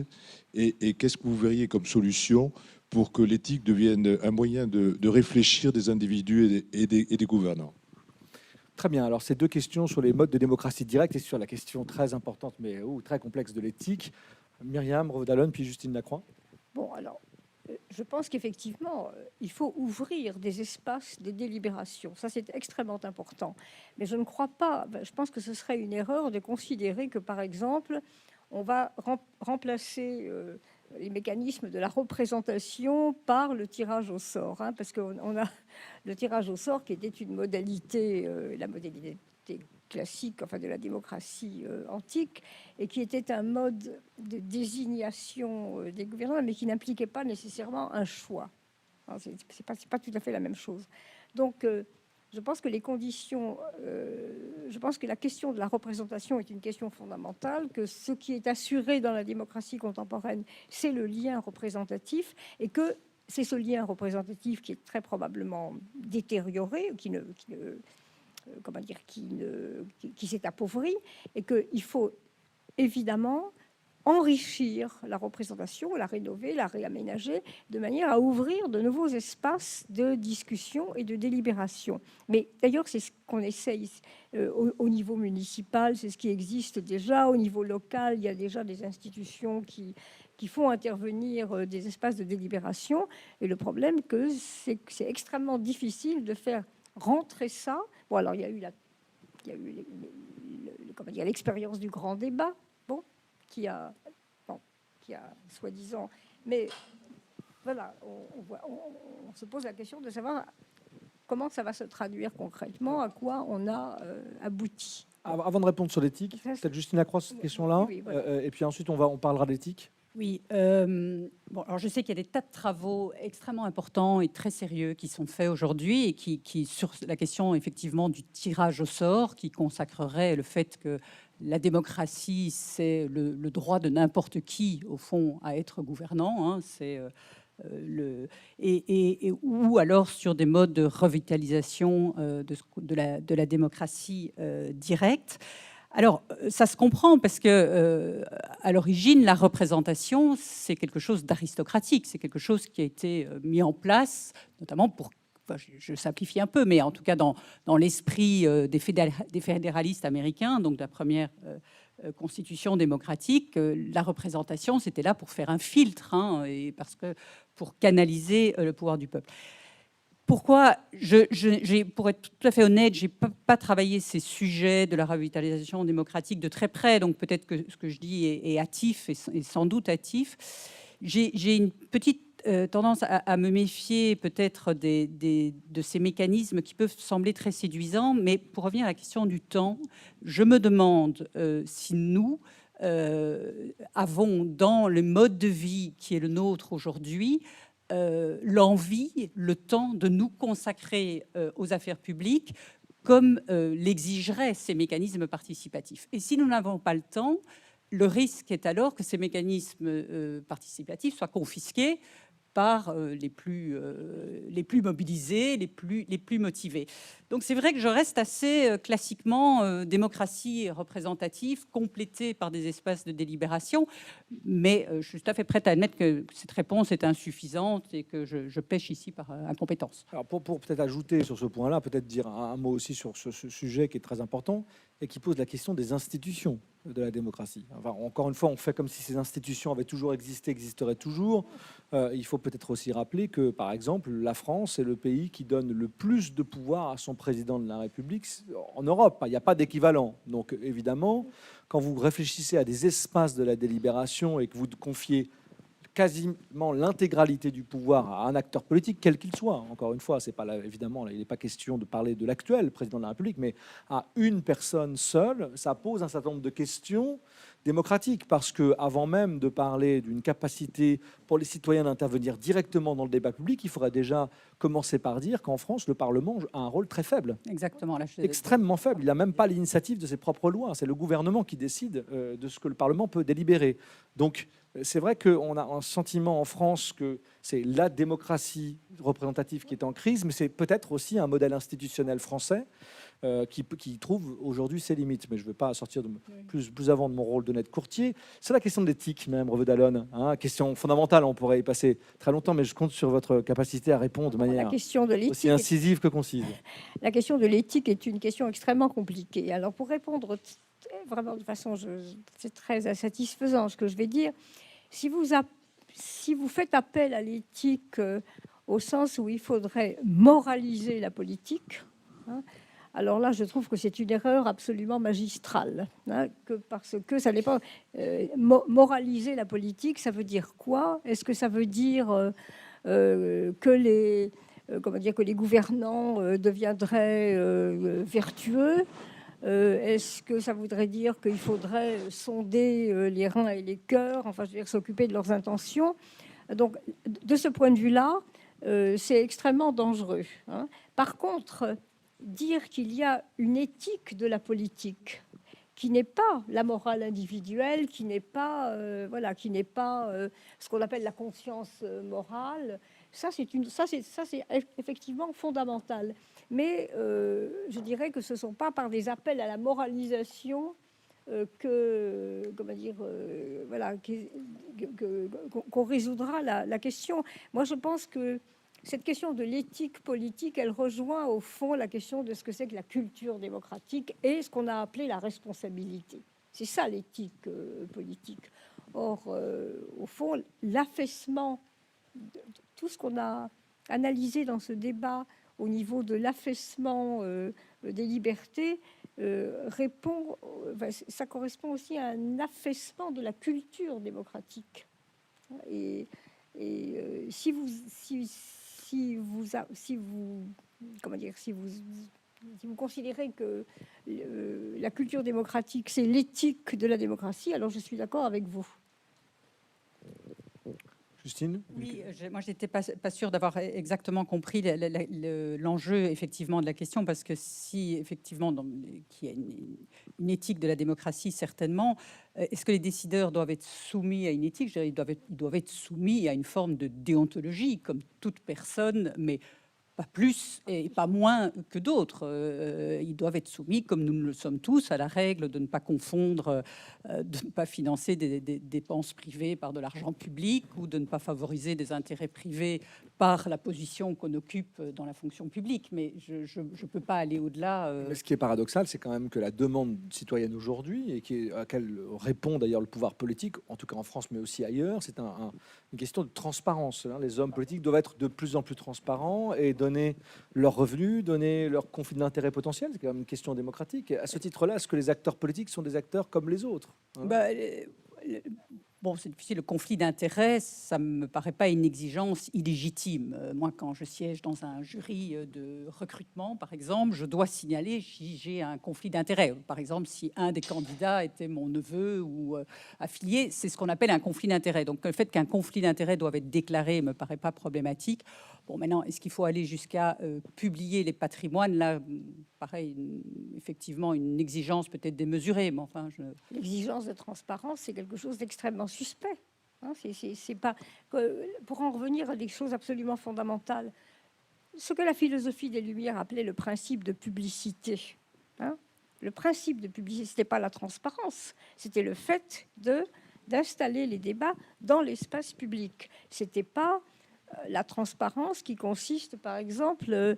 on a une espèce d'exigence. Alors, en même temps, cette exigence de transparence, elle se combine à un processus de pipolisation, absolument, parce que la transparence, ça veut dire aussi, ça aboutit au fait que les politiques exposent leur vie privée dans les médias, leurs photos de vacances dans Paris Match ou je ne sais quoi. Et donc, on a une énorme confusion de ce concept de transparence, parce que la transparence, c'est la caractéristique aussi des systèmes totalitaires. Hein, où ce sont des sociétés complètement transparentes à elles-mêmes. Donc je ne veux pas dire que les politiques peuvent faire n'importe quoi, je suis tout à fait d'accord pour parler d'exigence déontologique, mais leur demander d'être plus vertueux que les autres citoyens, c'est une aberration, c'est totalement contradictoire. On ne peut pas dire que la démocratie, c'est aussi au fond, le pouvoir du n'importe qui, et puis vouloir que ceux qui exercent le pouvoir soient vertueux. La vertu, c'est pas, c'est pas un concept politique. Merci pour ces réponses. On va prendre deux autres questions. Je voyais le monsieur qui posait une question et puis le monsieur devant, toujours par deux. Oui, je voudrais revenir sur l'enquête que vous avez citée tout à l'heure, où 40% des Français seraient prêts à accepter un régime autoritaire et au prix des libertés démocratiques, dans le cas où ça permettrait de résoudre les problèmes. Bon, je trouve que cette question, elle est assez perverse en soi, hein, parce que ça laisse entendre que le débat, c'est une perte de temps. Or, si on regarde effectivement l'histoire, hein, et le conflit, par exemple, le conflit entre les États démocratiques et les États totalitaires, en général, ça s'est quand même terminé à l'avantage des démocraties qui ont perdu du temps pour débattre, mais justement, elles étaient plus inventives. Donc, ce qui manque, en l'occurrence, c'est peut-être bien plutôt un peu de connaissance historique. Merci beaucoup pour cette question, cette remarque. Monsieur devant. On en prendra une troisième aussi, comme ça permettra à tout le monde. Bonsoir, je voulais d'abord remercier les intervenants et les initiateurs de ces projets, qui est remarquable. Donc moi, je représente la Ligue des droits de l'homme. Deux remarques. La première, nous remettons en cause, nous interrogeons le concept de démocratie libérale. Je pense que la démocratie est en tant que telle. Le mot libéral, vous l'avez rajouté, nous interrogeons ces termes-là. Donc nous pensons qu'il peut y avoir démocratie sans avoir le concept de libéral.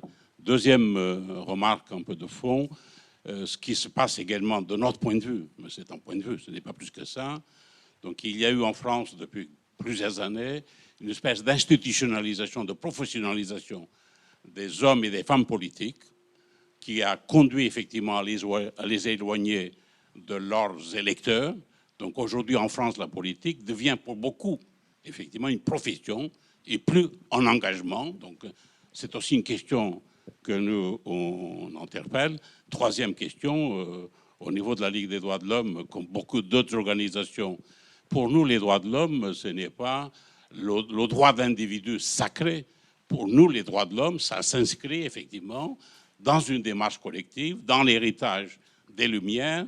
Ce n'est pas les droits de l'homme pour l'individu roi. Les droits de l'homme doivent répondre à une éthique citoyenne et à une démocratie vivante. Donc c'est juste pour clarifier cela.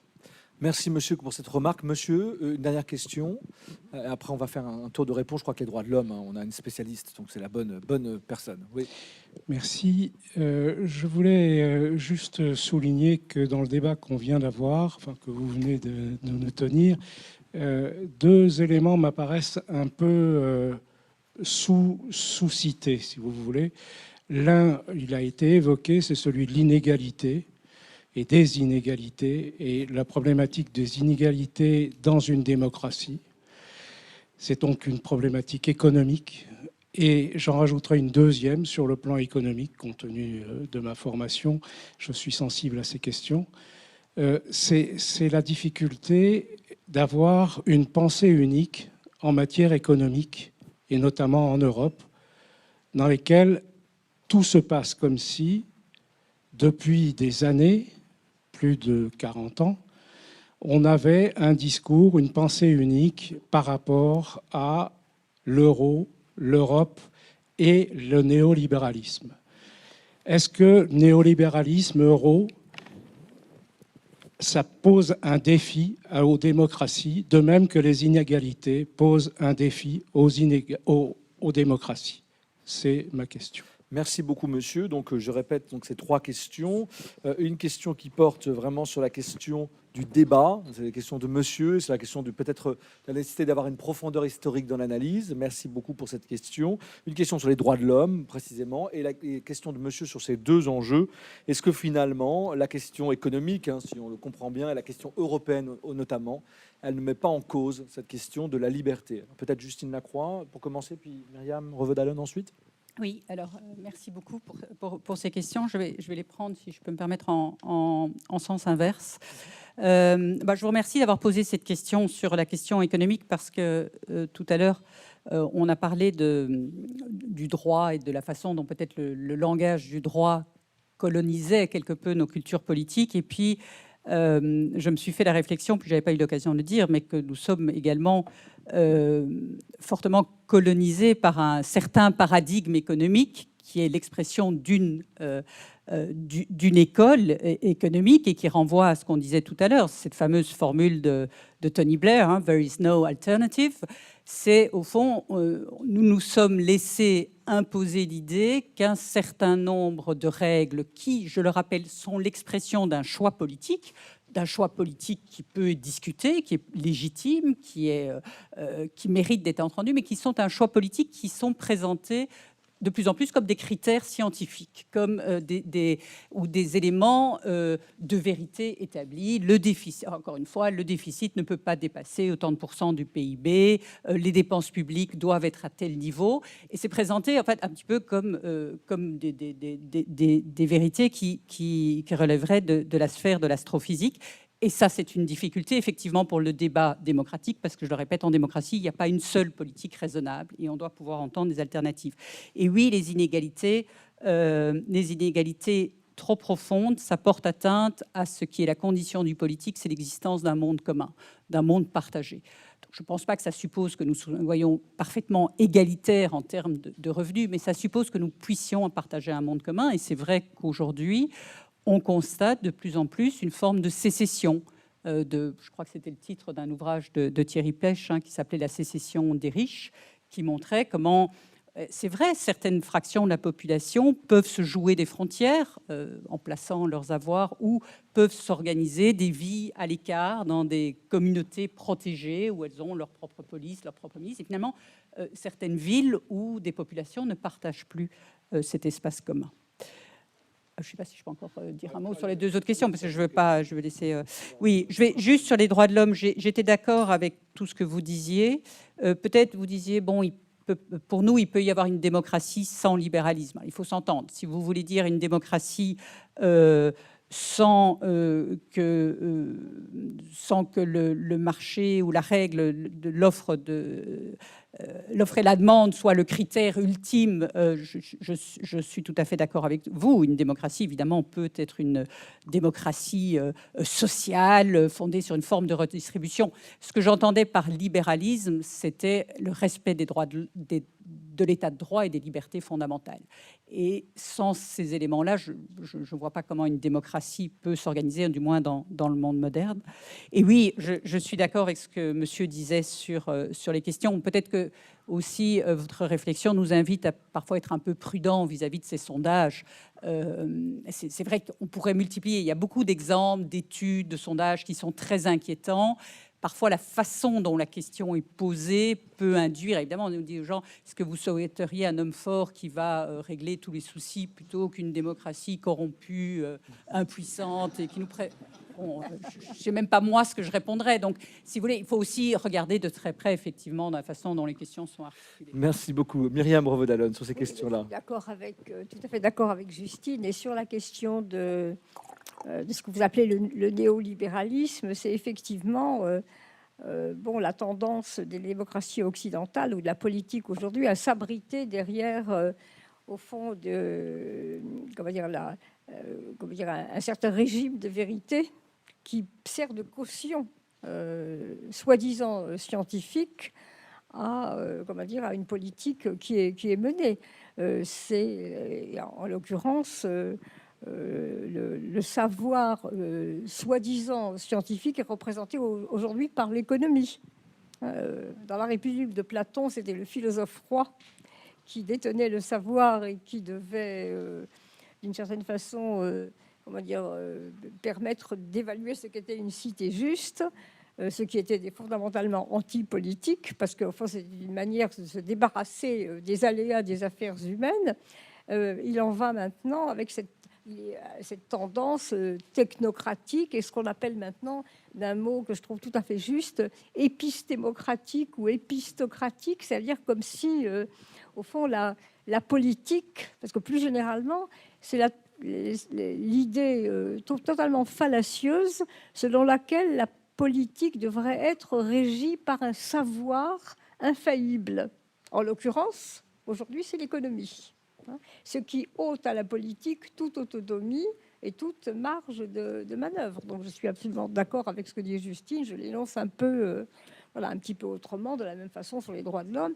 Et je voulais revenir sur ce que vous disiez, quelqu'un sur la professionnalisation de la politique. Mais c'est pas nouveau, la professionnalisation de la politique. C'est celui qui a analysé la professionnalisation de la politique, c'est Max Weber. Il y a déjà, un certain nombre d'années et de décennies. Et ça, c'est lié.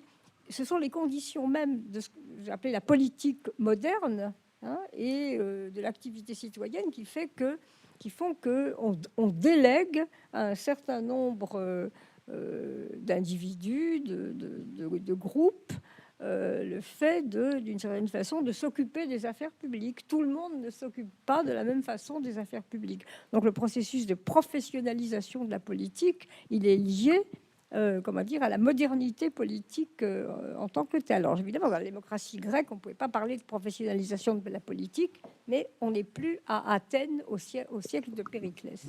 C'est comme ça. Voilà, merci pour ces commentaires. Pour vous répondre peut-être à monsieur aussi, dire que pour le rassurer, en effet, il y a ces sondages, enfin ces enquêtes, c'est pas vraiment des sondages, ce sont des enquêtes parce qu'elles sont menées par des chercheurs.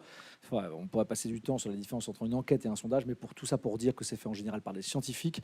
Les questions sont tout à fait, en effet, discutables et elles le sont parmi des groupes de chercheurs. Peut-être aussi dire, et peut-être pour vous rassurer, que aussi il y a un certain nombre de questions qui montrent que de plus en plus de citoyens, même une grande majorité de citoyens, veulent être plus associés aux décisions des politiques, ce qui prouve en fait l'indétermination de la condition démocratique, c'est-à-dire que, pour le dire en termes simples, on ne sait peut-être pas totalement ce qu'on veut et on ne sait pas comment user de cette liberté. Et c'est c'est peut-être là-dessus qu'on pourrait terminer cet échange.